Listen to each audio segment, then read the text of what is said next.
салом алейкум дӯстои азиз. Хоб имрӯз мехоҳам як аҷоиботе ки ман мушоҳида кардам, як ҳолати аҷиби табиӣ дар шаҳри Москва дар тарафҳои южно-западне. хоб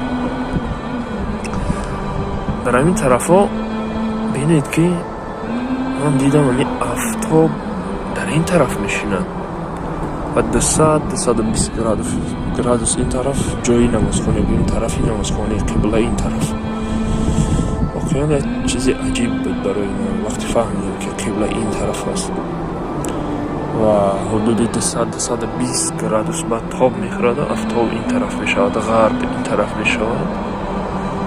воқеан хеле аҷиб буд. боз дар кадом тараф ҳамин гуна ҳолат аст, ки кадом давлатҳо аз дӯстое ки мебинанд дар шабакаҳо моро мебинанд, воқеан барои ман бисёр ҷолиб шуд. Ман фикр мекардам ки афтоб ҳар тарафе ки мешина ҳамон тараф хоб ғарб мешавад ва ҳамон тараф ҳам қибла мешавад, яъне ки Макка, Мадина ҳамон тараф аст. Чун мо дар Тоҷикистон одат карда будем ки хоб афтоб дар тарафи ғарб мешинад, ва тарафи ғарб яъне тарафи қибла аст. ҳарчанд медонем ки қибла дар Арабистони Саудӣ аст, вале тарафи офтобшини мо дар Тоҷикистон тарафи қибла буд.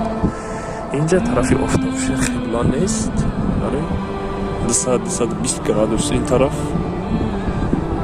қибла аст. ана ин пушти ҳамин дом.